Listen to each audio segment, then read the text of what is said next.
guru mithunas zīmēt.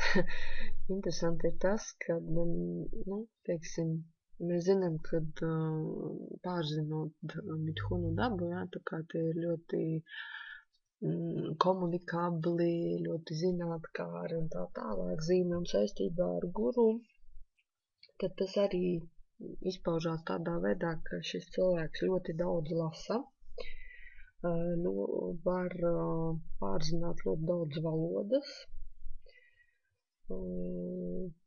Viņam varbūt, viņš, teiksim, tāds ir ļoti labs orators, jā, mācīt arī šai lietā, viņš var ļoti labi veiksmīgi.